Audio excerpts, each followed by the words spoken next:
Bullseye with Jesse Thorn is a production of MaximumFun.org and is distributed by NPR.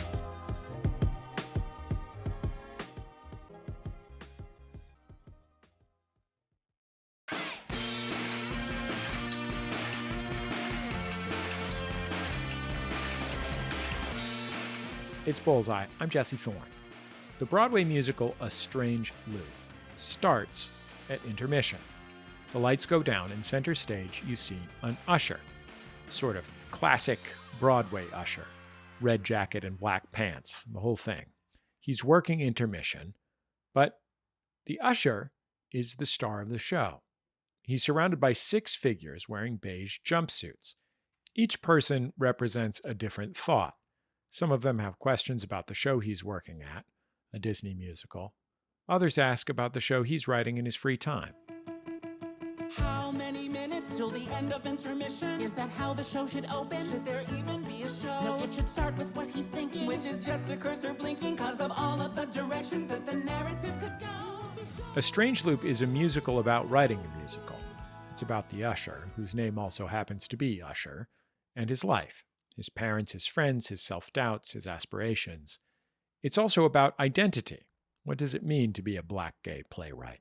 What does it mean to write a work of art about blackness or queerness? And for whom is that art?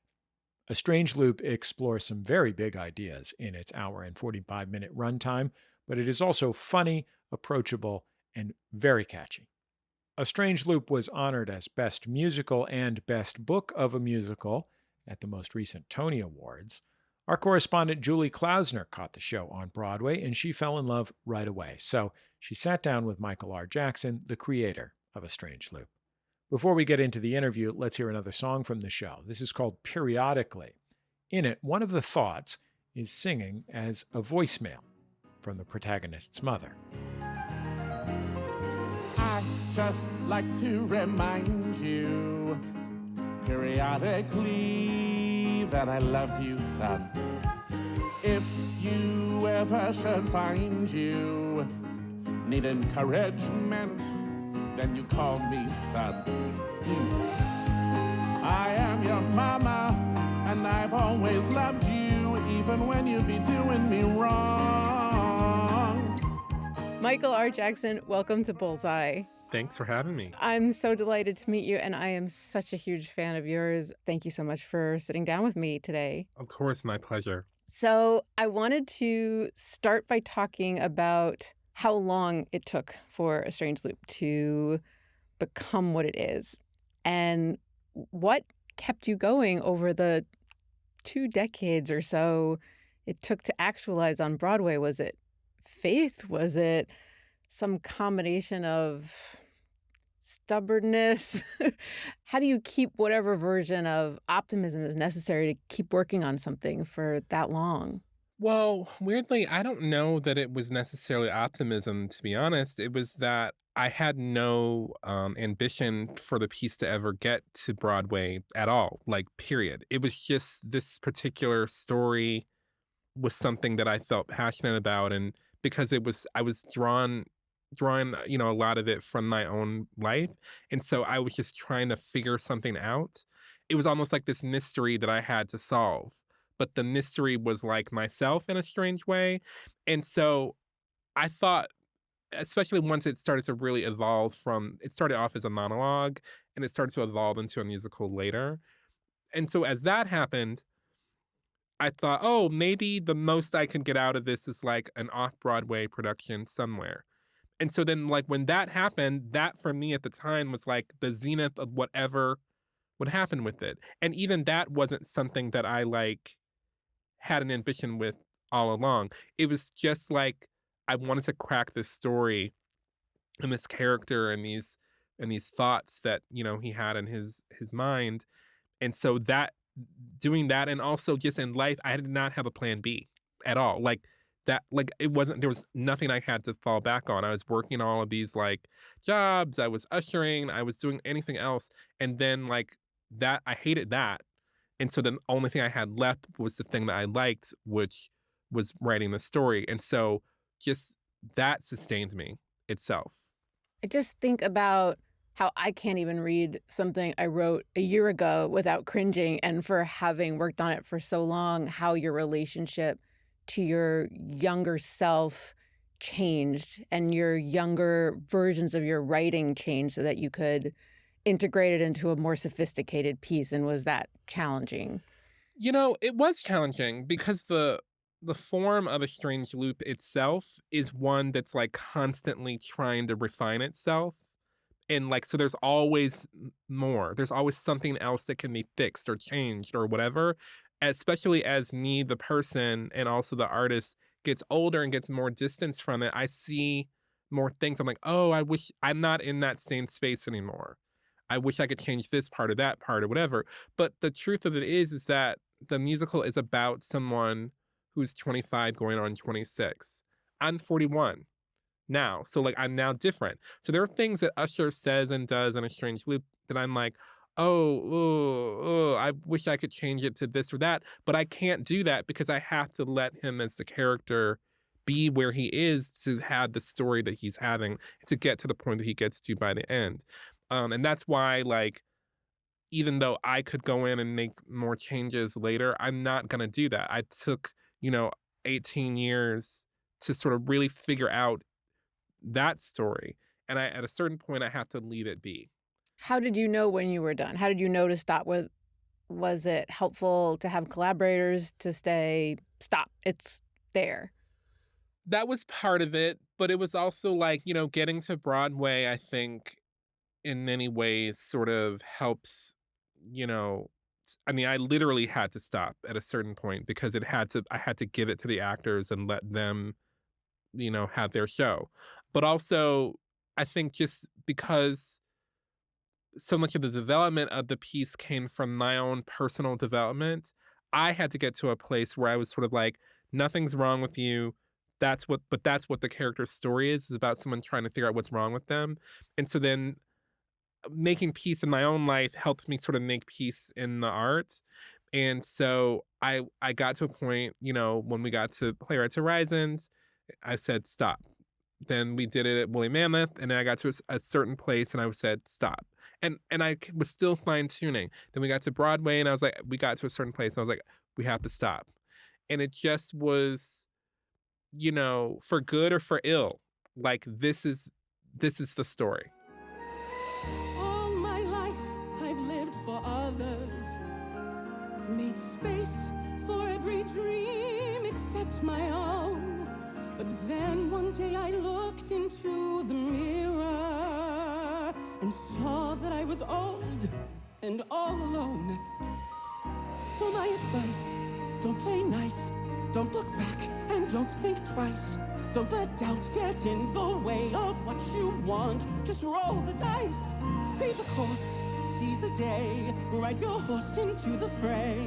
Live your life and tell your story in exactly the same way.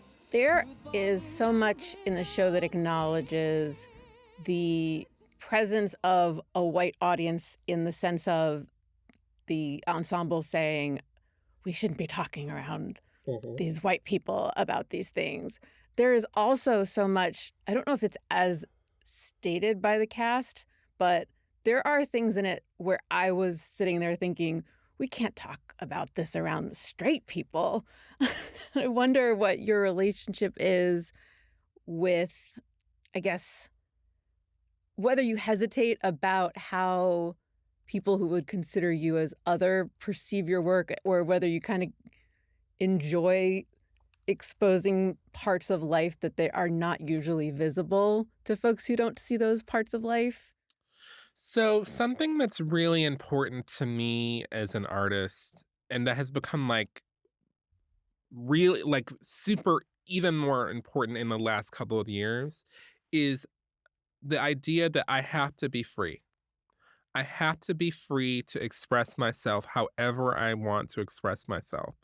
And what that means, particularly as a Black artist, is that I cannot and I will not operate from a place of fear.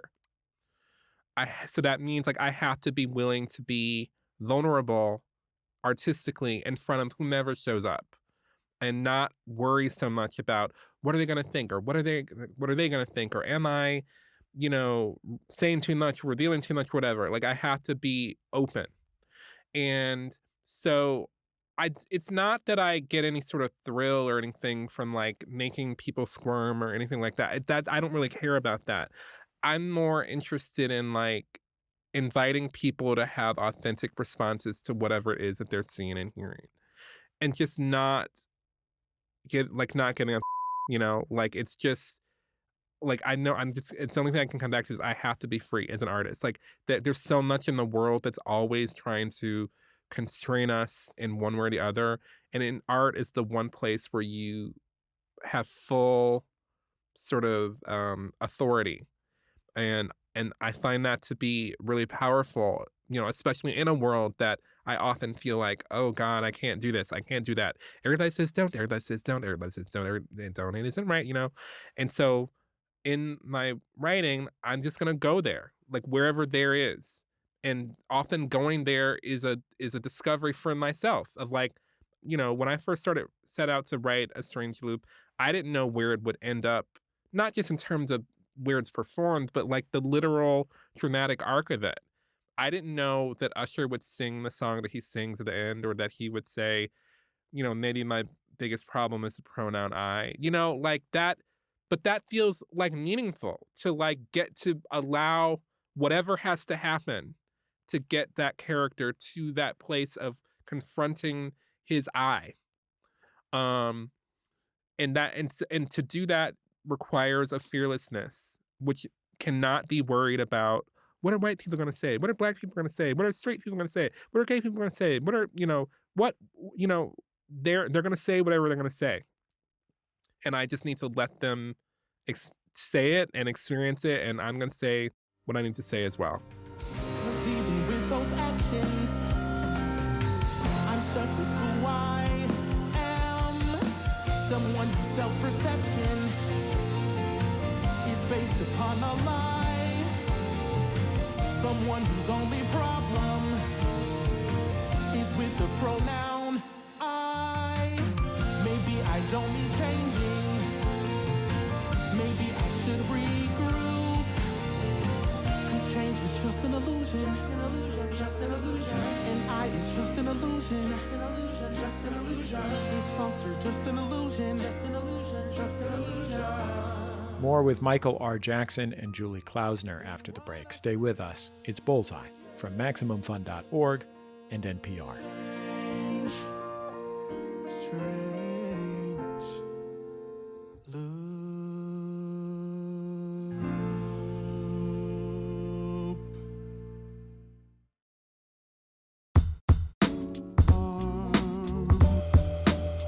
It's Bullseye. I'm Jesse Thorn. Our guest is Michael R. Jackson. He's the creator of the Tony Award-winning musical A Strange Loop. He's being interviewed by our correspondent, Julie Klausner. I wanted to talk about Sondheim a little bit, speaking yes. of songwriters. And I know that your favorite Sondheim show is Follies. Is that correct? It is, although I feel like I'm constantly going back between Follies and A Little Night Music, but I think Follies is still the one. Oh, it's fascinating. 'Cause I see Follies' influence in A Strange Loop, certainly structurally. Mm-hmm. Not to mention, it's got that incredible cast of interesting Mm-hmm. divas, which is, I think, important. Yeah. I know that Steve saw the show before he died, and He I wanted did. to know how much his opinion meant to you and whether it was a big deal to you that he saw it and whether he liked it. And Yeah, so I had won this award a couple of years ago called the Whiting Award.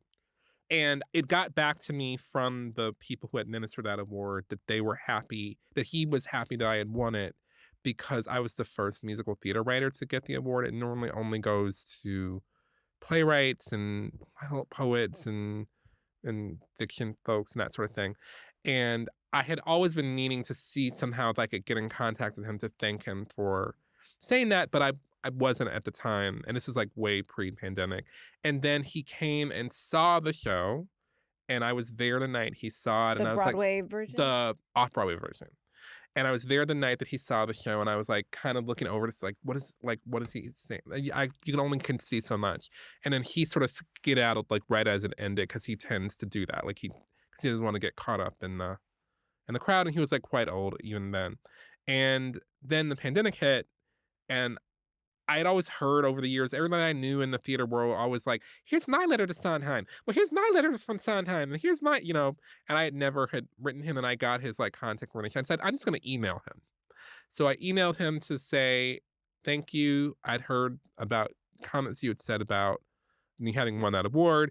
And then also thank you for coming to see the show. And then he wrote back like a week later being like, he saw the show, he loved it, and he was looking forward to whatever I was doing next. And he said he thought he had seen me in the lobby because I did run down, but I was too afraid to like really run after him and his partner.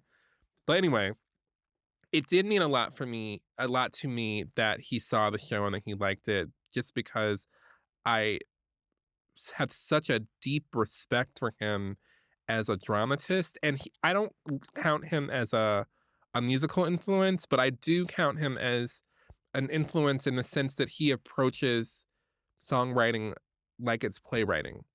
And that's something that I deeply admire about him, that he's such a puzzle master, and that he like is always sort of focused on like, what does the character want, and like how do they start in one place and end in a different place by the end of the song, and what's sort of the dramatic function. And I think that's a lesson that I will carry with me in everything that I do, of like trying to approach the songs as like little micro stories, because that's the integrity that I want the musicals I write to have, that you could like almost take the story out of it and still follow the journey of the character through the songs. Right. Listen to the original Broadway cast recording and get a sense of the show. Yeah. Like if you were to listen to a Strange Loop outside of seeing it, there will be things that you would miss, but I think you would still get like, a beginning, middle, and end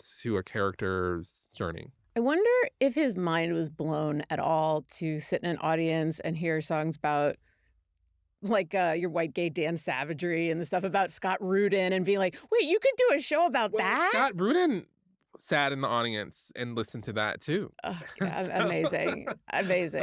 But I just think of Sondheim thinking that like a musical about a pointillist painter is like too niche and no one's going to be able to connect to it. And I wonder with him as like a gay man seeing someone living their truth so authentically and fearlessly.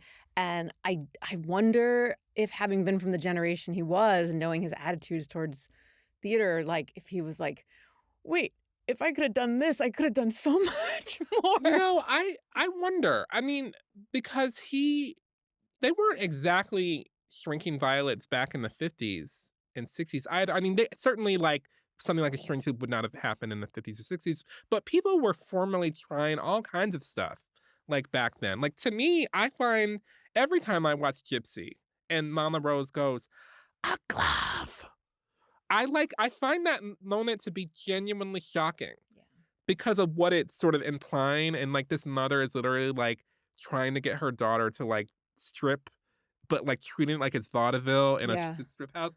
And so like, well, this stuff with the mom and A Strange Loop, he was like, yes. Yeah. Like, oh yeah, because he has his mother thing. So I like to imagine that he maybe felt like, it was a part of a tradition, which I very much feel, connected to the tradition of musical theater for all its problems and in the sort of producing of it.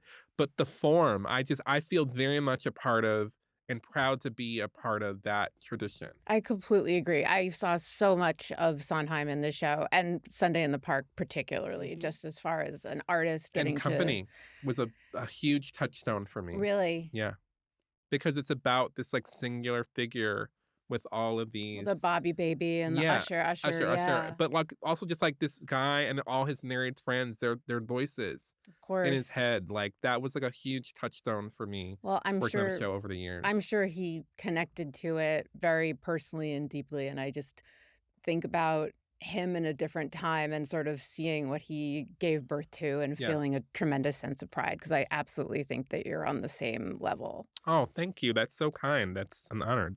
One of the things that makes A Strange Loop so incredible when I first saw it is I was amazed by how you were able to turn things that were so specific into universal notions. And I'm sitting there crying in the dark, even though I'm not a Black gay man, completely relating to this lead character, not just because of compassion, but because we can all relate to being outsiders. Mm-hmm. And I guess, how do you keep the audience in mind, or do you even need to when you're writing about these experiences that are so specific to maybe not everyone can relate to this, sexual experience, but we've all felt shame after something that we've been Yeah. degraded by? Well, I or- think that's it's just that. The thing I sort of decided early on when we started doing the show at Playwrights was that I wanted to invite everyone in to meet the piece wherever they were. That like I trusted that the audience could decide for themselves how they felt about anything. And also, it is true. Like the song Boundaries is one where yes, not everybody's had the experience that Usher had that preceded it, but everybody's had a moment of going, why did I do that? A moment of regret about something. It could be something that you said or something that you didn't say or something that you did or you hurt someone or or you didn't tell someone you loved them or whatever it is. And I sort of wanted to refract that through the specificity of, this character going through what he was going through, but like with the understanding that the audience is a collaborator. And so I do think about the audience. I don't pander to the audience, but I do. They're at least half the reason why we're there. And so I can't ignore them. I need to I want to create the conditions for them to engage as much as possible. In this case, I needed the audience to dive deeper and deeper into Usher as he dives deeper and deeper into himself. And the deeper and deeper they dive into him, the deeper they dive into themselves. And that's why I always tell people when I'm asked, what do I want the audience to walk away with? I want them to walk away thinking about themselves.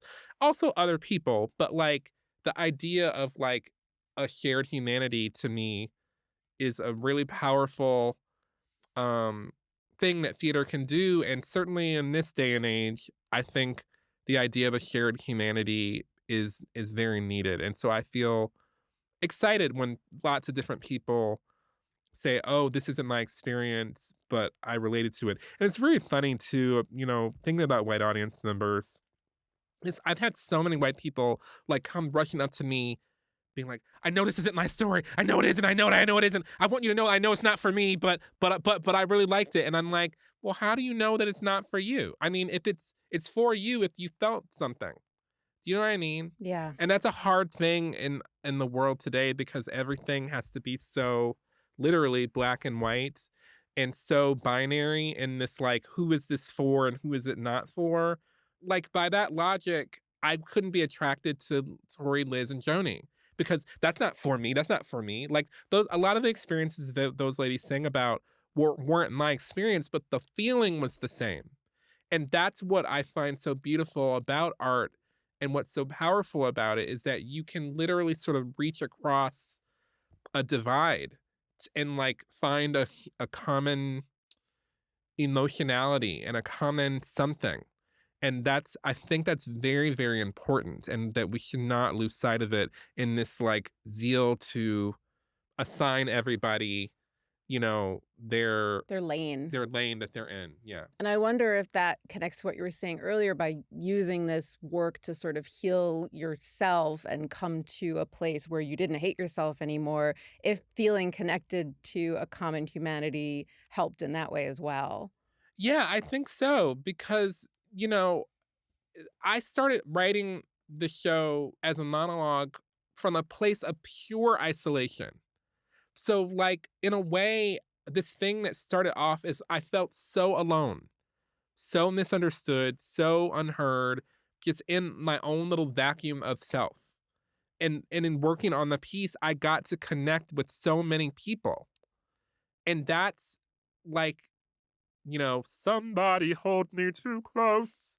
Somebody hurt me too deep. Somebody sit in my chair and when I sleep and make me aware of being alive. Like I didn't want to feel so alone. Because alone is alone, Not not alive, alive. I have a question that's very specific to the show, which hopefully everyone will get a chance to experience either live or through the original cast recording, or hopefully it'll be filmed. You have 6 actors on stage who play Usher's thoughts.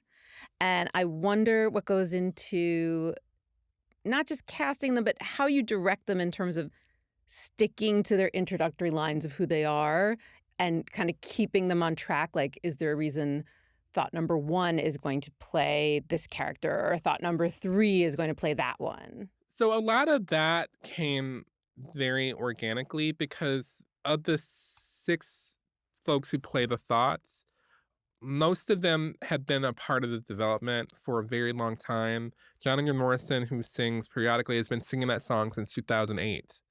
And so everybody in the room over the years of working on it really sort of developed their thought in a way. Like, we moved some folks around a little bit, and we divided some tracks up and reassigned some tracks as we saw like what we were trying to build overall. But like, a lot of that came from just sort of the relationships that were formed in the room with the people and like with those actors, and like it just became very clear who should do what. Especially as I was like going, oh, I need this scene. Well, I always call it the reality show scene, is what I call it, when the family's just like going crazy in the living room. And I was like, oh, it's like very clear that like James should be the mother Right. in that scene, in part because of just his natural instrument. And like, oh, and then we need, Antoine to be the dad. Like, and just moving those pieces around to playing to everybody's strengths, Sure. And so it was a real organic process. We wanna know what's going on in New York.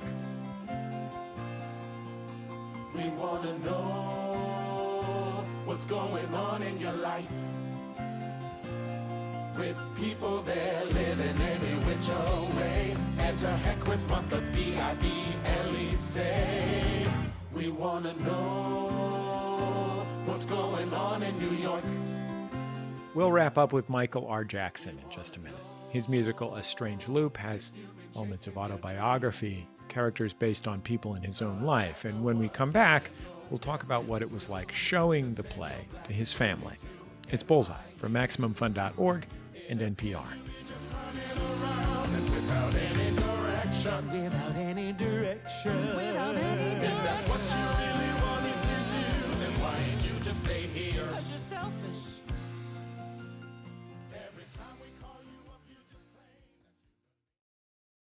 play. Most game shows quiz contestants about topics they don't even care about. But for more than 100 episodes, the Go Fact Yourself podcast has asked celebrity guests trivia about topics they choose for themselves. And introduced them to some of their personal heroes along the way. Oh my gosh. Shut up! I feel like I'm gonna cry. Oh my stars. It's so exciting. Join me, J. Keith Van Stratton. And me, Helen Hong, along with guests like DJ Jazzy Jeff, Yardley Smith, Roxanne Gay, and so many more on the trivia game show podcast, Go Fact Yourself. Twice a month, every month on Maximum Fun.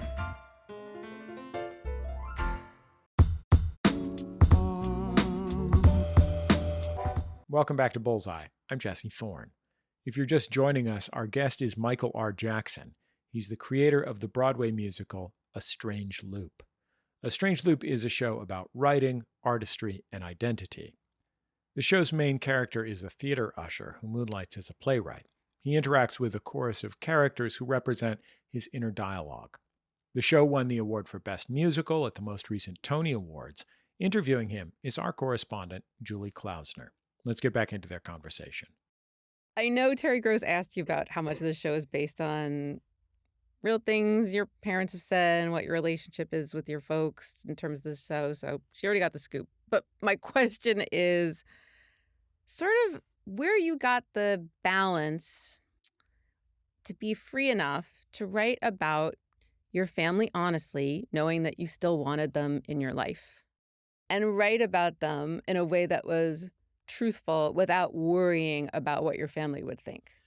So the answer to that is sort of dual, there's a duality to my response to that, because on one level, I didn't worry about my family's response to it because I think of it all as sort of fictional.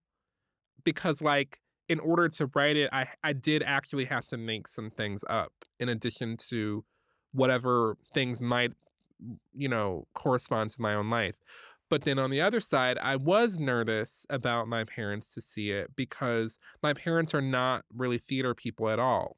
And so I was sort of worried about whether they would understand it just as a anything, because they don't go to the theater like that. And it wasn't like I was writing Hello Dolly, you know? And so I just thought they might be like, what is this? And so the balance just sort of came from me deciding to just be fearless. Like, at the end of the day, that always was sort of the answer. Like, if I was afraid to do it, that meant that I needed to do it. Really? Yeah, and so I did that, like, the whole time, and that's sort of how I have to approach everything, because otherwise it's very easy for me to get caught up in the thoughts in my head Yeah. saying, "Everybody says don't, everybody says don't, everybody says don't, it isn't right," Right. you know? And so I had to just, like, be fearless and just say and go for it, because I was, at the end of the day, just trying to get to the end of the story. Mm. And so I was afraid and I wasn't afraid, but for different reasons. I wanted to know how your love of soap operas impacts your life as a writer and as a creative person. Well, I mean, sort of in the biggest way is that I have like a life. I love story. Like, I love characters. I love people who do contradictory things. I love sort of dun dun dun. I love all of that. On the other tip, like, my next musical is literally sort of drawn from my love of soap operas and Lifetime movies and melodrama. It's a musical called White Girl in Danger, and it sort of is exploring this idea of representation, or sort of what we mean, or what are the implications of this thing that we call equity, diversity, and inclusion.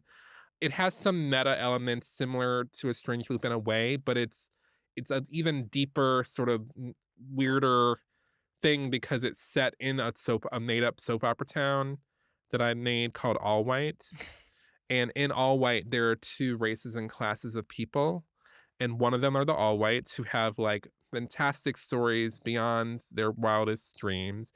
And then you have the sort of background characters who have slavery and police violence. And that's what they get. And they just repeat those over and over and over again until one of them is like, I want in on these all white stories. And so she sort of wanders, she's sort of granted access to the all white world.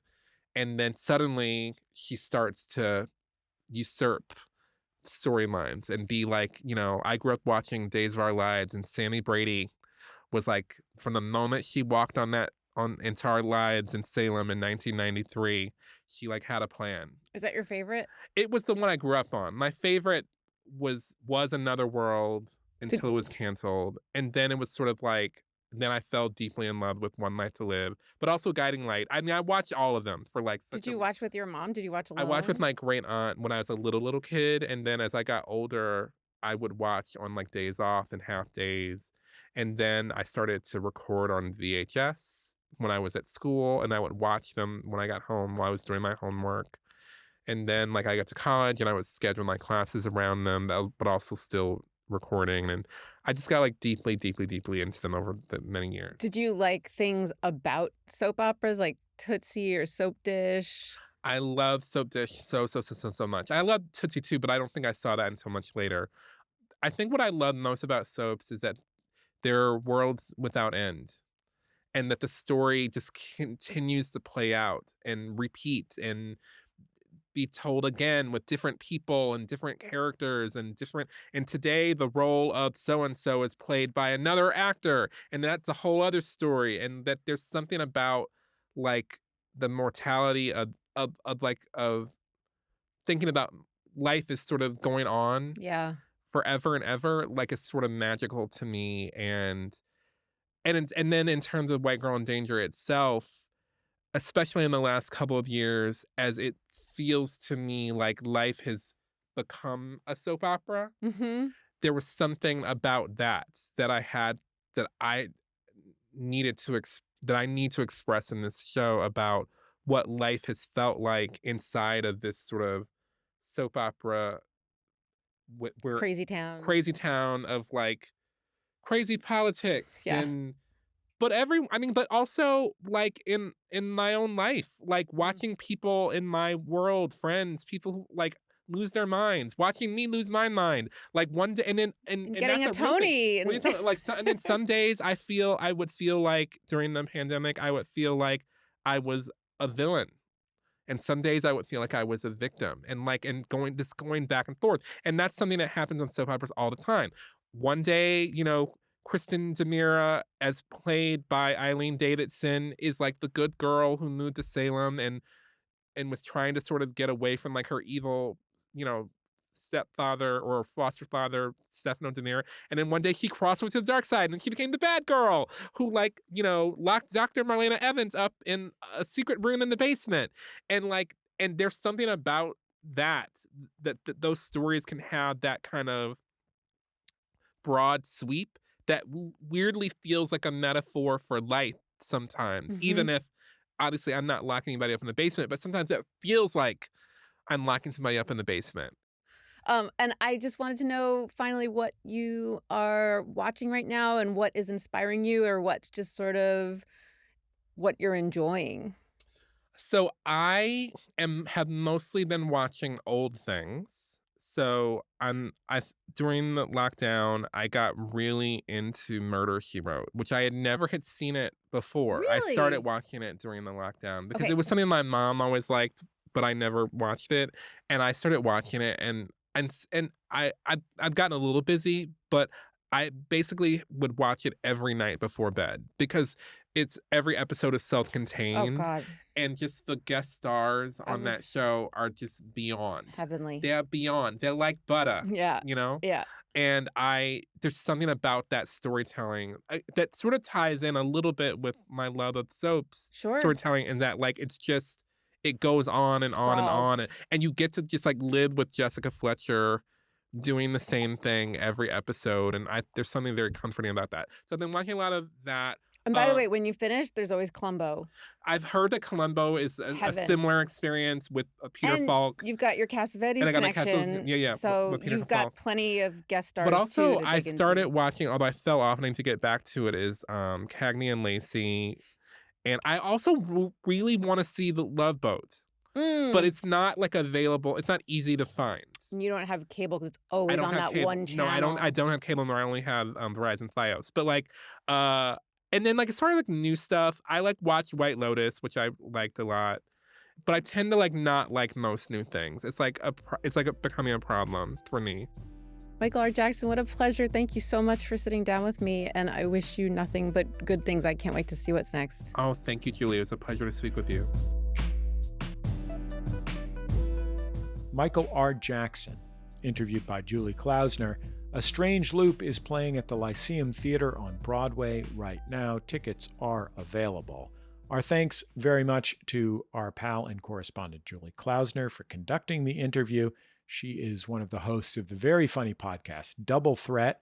She's also a writer. You can see her work in the new Kids in the Hall reboot and on the musical TV comedy Schmigadoon.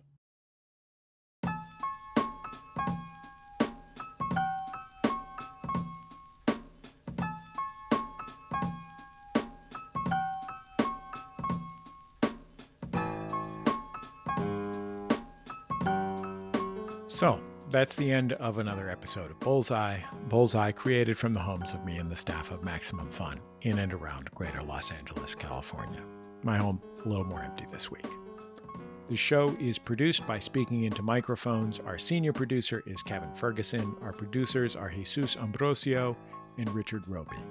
Our production fellow at Maximum Fun is Tabitha Myers. We get booking help from Merritt Davis. Our interstitial music is by DJ W, also known as Dan Wally. Our theme song is called Huddle Formation, written and recorded by the Go Team. Thanks to them and Memphis Industries, their label, for providing it to us. Bullseye is also on YouTube, Twitter, and Facebook. Follow us there, and we will share with you all of our interviews, that you may share them with others.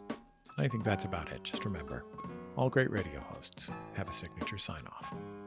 Bullseye with Jesse Thorn is a production of MaximumFun.org and is distributed by NPR.